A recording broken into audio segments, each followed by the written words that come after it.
Hello, my name is Kyle Van Frank. This is the first Theater and Dance Talk, or as we like to call them, TED Talks. I'm here with Annie Levy, Professor of Directing and Stage Management here, and I'm so glad that you are my first interviewee for this. Thank you. I'm excited to be being interviewed. So, just a couple weeks ago, your show, Vinegar premiered in the Marion Galloway, and we talked a little bit about the use of music in the show. So that was kind of the primary focus of the story that I wrote on this, and that this TED Talk is following up. So let's talk a little bit about that music for maybe someone who didn't see the show or who didn't read the story. Okay, so if you saw the show or you didn't see the show, Vinegar Tom, play with music by British playwright Caryl Churchill, takes place in two different worlds, two different time periods. One time period is 17th century England during one of the numerous witch hunts that occurred in that country. An actual witch hunt. This is not allegorical as it would be in The Crucible, but this is it goes through some of the details that were all too common on every witch hunt that happened in England versus in Europe. Now, in contrasting with the story set in 17th century England, we have these songs. Now, if you were to look at Caryl Churchill's script, the script does not have stage directions. Churchill believes very strongly that as a playwright, she gives you the text, and she's interested in what each production is going to do in order to make the production happen, that there's a difference between the play and the production. So unless you're looking at a specific edition that includes stage directions, it's just the text itself. So we know from Churchill, we have these songs. These songs are clearly very contemporary. They have language that one would not associate with 17th century, and Churchill gives us the clue that all she wants to have happen with these songs is they could be possibly sung by the same actors who play the characters, but not while they're in the characters' costumes. These songs need to exist in the here and now.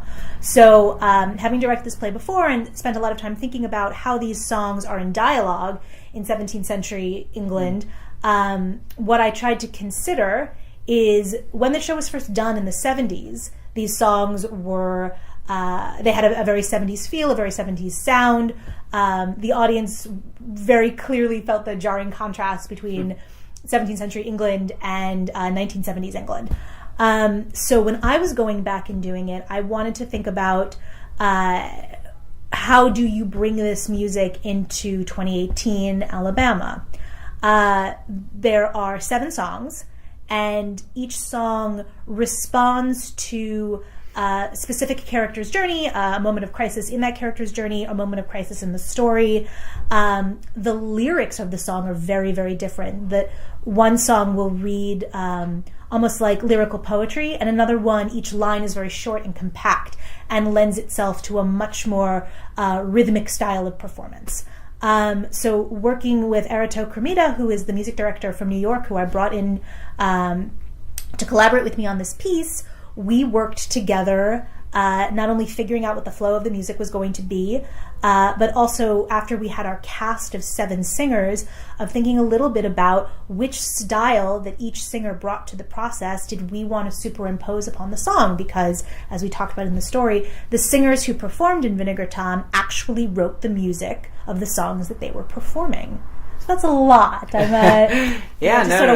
great. Yeah. So in watching, because as I've taken directing classes with you, I find myself more and more, the farther I go, when I present a piece of directed work, I stop watching the actors and start watching the audience. Oh, good.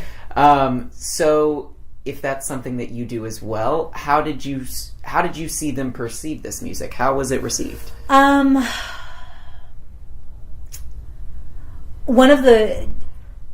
I didn't watch from the house every night. When I would watch from the booth, you notice everybody sitting at attention. I had this big fear as a director that we needed to work out in performance or in rehearsal. What I told to my cast, and it was on the characters, it was not on the singers.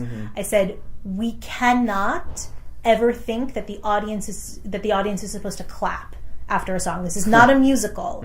The music is it's driving us forward in terms of tension, in terms of the inevitable. Once this play starts, it doesn't end. So we cannot even have that moment to catch our breath. So it was really on the characters to make sure that they were really picking up the cue and starting the next scene almost before the end of the song.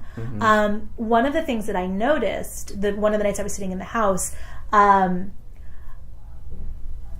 there would always be this moment, because the singers are incredible performers. There would be in the second song that gets done, it's a song called "Oh Doctor," and Catherine Bradwell, the singer who did the main composition and writing on that song, is as this incredible pop bluesy voice, and she created something that was so really gets into your guts and it makes you want to move. And I noticed that the people next to me, who I think knew the performer, like they were, there was a little under your breath, "Yeah, girl," going on, and then there was a moment when I understood that they actually were listening to the lyrics, and I heard an intake of breath, and I saw them out of the corner of my eye just sort of sit back, and the power of what she was singing became equal to the power in the way that she sang it.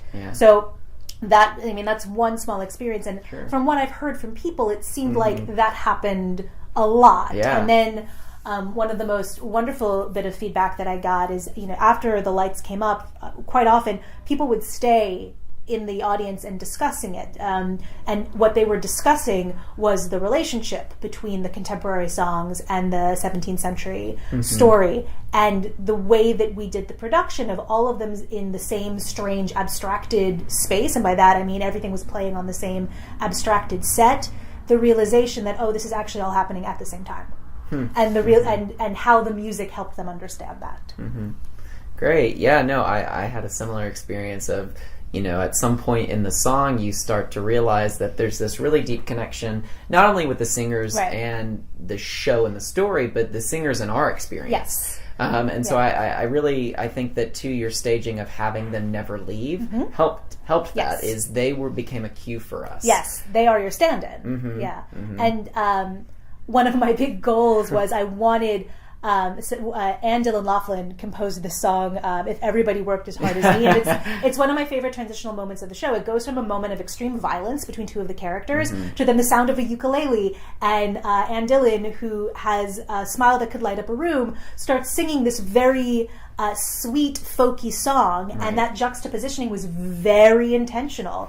And my hope with that song was, I want these songs to get stuck in your head, and you find yourself singing them, even though realizing what they're about, you don't want to be singing them. Yeah, no, that's really interesting. Yeah. So, also kind of in reference to the story and our kind of past interview, how do you think the music continued to serve the story that was specific to 2018 here in Tuscaloosa? How did that help, kind of as you've spoken about this connection that people felt in 1970s, how do you think that still continued to help the connection and the eye-openingness of it here today? The realization that we do not have a distance between the story that's being told in 17th century, even if you understand that intellectually. We're in a terrible place right now. These problems that we witness being told to us through the story of the 17th century,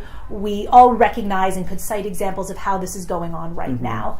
But the music, I think, makes it takes it out of the realm of an intellectual exercise and actually makes an emotional connection.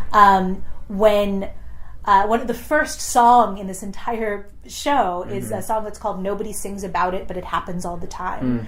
And the realization of how much in our lives is not pleasant enough or important enough or catchy enough to be made into song. I mean, even terrible things like heartbreak and loss. That's something that everybody goes through. So of course, so many songs have been written on that. But the what happens when a woman gets older, or competition between a community, the violence that we inflict on each other out of fear. These are things that are very much part of our existence in 2018, but we don't sing about them, and maybe we should. And if we actually put the emotional thought into making a song about them, we would be forced to reckon with what's behind them and how to fix it. Great. So I just have one final question. Sure. What do you, as a theater maker, as a director, what's your takeaway? What did you learn in this? Well, okay, so I'll start with it as an educator. As an educator, I learned just what a talented pool of students there are here at the University of Alabama. Erito and I figured out what we wanted to have happen, and Erito helped tease out all the other possible singing parts so that all the singers could participate in every song. But it's these 7 singers that we cast that actually created the worlds within each of these songs for us to work with. So that was incredibly gratifying as an educator. As a director, and as a director, it's my belief in the power of Carol Churchill as a writer and her importance of being seen and studied and understood and just a part of somebody's theatrical vocabulary was reinforced. As a theater maker, and I guess also as a director, this was a very powerful opportunity for me to create a very strong female-centered production. I think all of us who are involved, we feel the loss of not being together every night. It wasn't the actors in it and all the designers in it were not all women. It was every possible binary was represented. But this was a piece of art that asked us to examine something that's pretty problematic, and that we felt a sense of catharsis once we got to the end of every night, and realizing that this piece from 1970s still has the power to do that. And it was also very interesting to me to see how it was dismissed by certain people and to examine that a little bit more closely. That this is, as a theater maker, it was fascinating to me just to be reminded of how much this play and Carol Churchill in general scares people. Right. Well, great. Well, thank you so much. You're so welcome, Kyle. You were a wonderful first interviewee for these, and I look forward to talking more about future shows. Thanks, Kyle and Frank. And thank you all for listening.